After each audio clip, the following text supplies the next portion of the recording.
একদা এক যুবক মারা গেলেন। সে ছিল মসজিদের এক নীরব উপস্থিত প্রতীক। কাউকে কষ্ট দিত না, দুনিয়ায় খুব বেশি পরিচিত ছিল না, কিন্তু অন্তরটা ছিল নরম। চোখ ছিল সহজেই ভিজে যেত আল্লাহর ভয় ও ভালোবাসায়। মৃত্যুর পরে সে দেখল দুটি পথ, এক পথে লেখা জান্নাতের দিক, অন্যটিতে লেখা জাহান্নামের দিক। আল্লাহর আদেশে তার রূহ জান্নাতের পথে নিয়ে যাওয়া হলো। অতঃপর সে প্রবেশ করল সেই দুনিয়ার থেকে বহুগুণ শ্রেষ্ঠ অপূর্ব এক জগতে। চারপাশে সুবাসিত হাওয়া, জান্নাতি বৃক্ষের ছায়া এত দীর্ঘ যে গোড়া ১০০ বছর ছুটলেও শেষ হয় না। নদী বয়ে যাচ্ছে দুধ, মধু, পানির ধারা নিয়ে।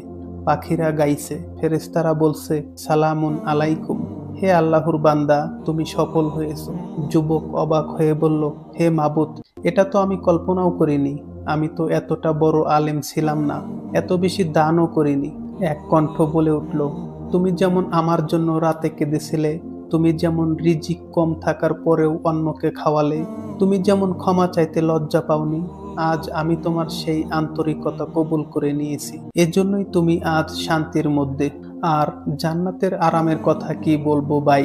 কোনো ক্লান্তি নেই, দুঃখ নেই, ঘুম নেই, মৃত্যু নেই। সেখানে থাকবে সঙ্গী সাথী, পরিবারের প্রিয়জন।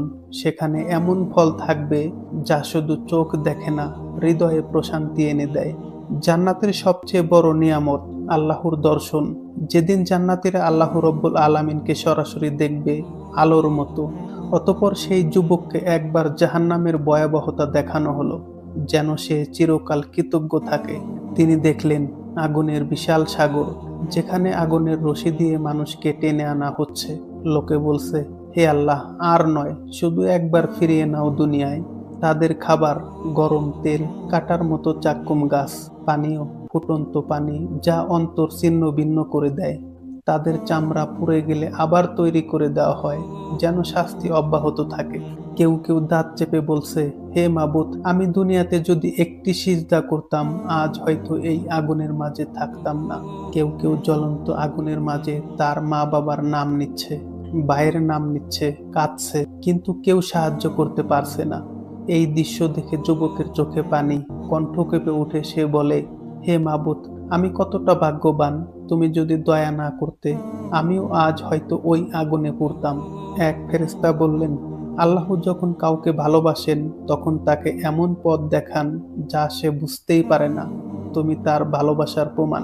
এই কাহিনীর শিক্ষা, জান্নাতের সুখ কল্পনার বাইরে, আর জাহান্নামের আগুন ভয়াবহতার চূড়ান্ত রূপ।